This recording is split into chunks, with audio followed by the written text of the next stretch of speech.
She stood in front of a Kyoto townhouse. In the photograph. She never mentioned Kyoto to me. In 12 years she lived in Japan, she talked about Osaka, about Tokyo. Never Kyoto. Why Kyoto? I'm from Kyoto. That street in the photograph. The Machiya. I know that street. I grew up 2 blocks from it. What? I recognized it when you opened the photograph. I didn't say anything because I didn't know how to.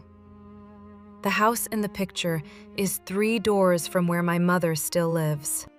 3 doors, 41 years of music, 1 tape, 1 coat. 1 street in Kyoto that 2 women loved, and neither had ever told the other. She had kept the archive for 6 years. She had catalogued 10,000 items. She had translated 1 note in pencil, lightly, to leave room for correction, and filed it, and not thought of it again. Until a man walked in 13 minutes early, dripping rain on her catalogue floor, carrying his mother's unfinished letter. And she understood, standing at the edge of the overhang with the rain just missing her shoes, that the archive had not been waiting for her to find it. It had been waiting for him. This is a professional question. Would you be willing to come with me to Kyoto? As a consultant, to identify the location, for the documentary? I have 3 days of leave. The bullet train to Kyoto is 2 hours and 15 minutes. I'll check my calendar. She did not check her calendar. She had memorized it. Thursday was already clear through the weekend. She'd cleared it herself that morning, without knowing why. The archive would wait. It always waited. That was its gift, and its secret. It kept everything until someone arrived who needed it. The Nozomi to Kyoto took 2 hours and 14 minutes. Yuki had taken it 47 times. She knew this because she had counted, the way she counted everything. She knew which seat caught the best morning light, which carriage was quietest, exactly when to look up from her book to catch the first glimpse of Fuji through the right side window before it disappeared. She had never shared this information with anyone. She was sharing it now. Look right. In about 40 seconds. You'll see Fuji, only for a moment. Most people miss it. There it is. And gone. How do you know exactly when? I counted once. Then I remembered. You count a lot of things, don't you? It helps. When things feel uncertain, if I can count something, I know where I am. He wrote something in his notebook. She did not ask what. Outside, the countryside flattened into rice fields and low rooftops, the geometry of a country moving at speed. Inside the train, it was very quiet. The particular quiet of 2 people who have run out of small talk and have not yet decided what comes next. Can I play you something? 30 seconds. That's all I need you to hear. Is this the documentary score? The part I can't finish. I've been trying for 4 months. Every time I get to this passage, just listen. It began simply. A single piano line, spare and unhurried, the kind of melody that does not announce itself. It moved through 4 bars before a second voice joined it, lower, something that hummed beneath the piano, the way a memory hums beneath a day. And then, at the 7th bar, the melody turned, and Yuki's breath stopped. Play that again, from bar 7. You heard it. Play it again. My mother used to hum this. When she washed the dishes, when she thought no one was listening. I asked her once where it was from. She said she didn't know, that she'd heard it somewhere and it stayed. I was 12. I forgot about it until just now. I wrote this melody 6 months ago in Seoul. I thought it came from nowhere.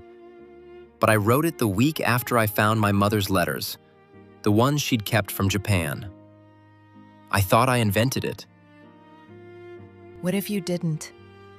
What if she hummed it, your mother, when she was in Kyoto? What if they heard it through a wall, or a window, or walking past on that street? What if she carried it home without knowing where it came from? That's not possible. 3 days ago, I would have agreed with you. The train emerged from the tunnel into wide, pale light. Neither of them spoke for a long time. He looked at the melody on his phone. 8 bars he had spent 4 months trying to extend. The passage he called the unfinished part. He understood now why he could not finish it. It was not his to finish alone. It had never been only his. Kyoto received them the way it received everyone, without ceremony, without particular warmth, without coldness. It was simply itself. The taxis lined up in quiet rows, the low skyline, the suggestion of hills beyond the rooftops, the smell of something older than Tokyo in the air. Yuki felt her shoulders drop by half an inch. She had not noticed they were raised. It feels different here. Tokyo is always arriving. Kyoto is always already here. Did you miss it? Living here? I left because I wanted a life that was only mine. Kyoto is full of other people's histories. I didn't realize I was carrying them with me anyway. That's it. 3rd house. The one with the persimmon tree in the front. The tree wasn't in the photograph. It must have been planted after. She stood right here. She was looking up this way. Looking at what? My mother's house is that way. 2 more houses. On the left. Does your mother know we're coming? No. Should we... She's lived on this street for 52 years. She knows everything that happens on it. She will have already seen us come around the corner. She will have already put the kettle on. They walked up the lane. The persimmon tree was heavy with unripe fruit. The stone lanterns held small pools of shadow. And at the house 2 past the machiya, the door was already open. Just slightly, just enough. And the smell of tea was already reaching them before they knocked. Harada Keiko was 61 years old, 5 feet tall, and had the particular stillness of a woman who had decided long ago that most things worth knowing eventually find their way to your door.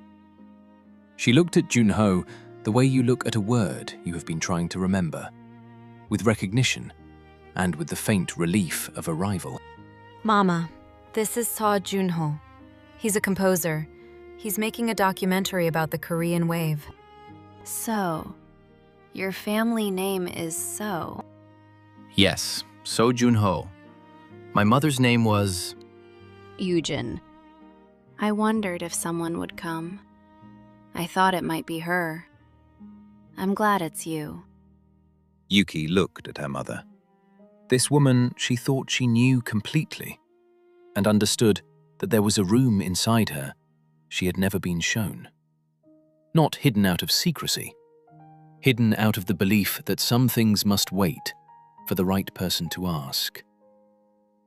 Outside, the persimmon tree moved in a light wind, and somewhere in the house, from a back room through a half-open door, came the faint sound of an old cassette playing.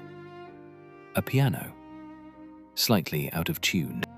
Mama, what is that? She left it here. In 2003.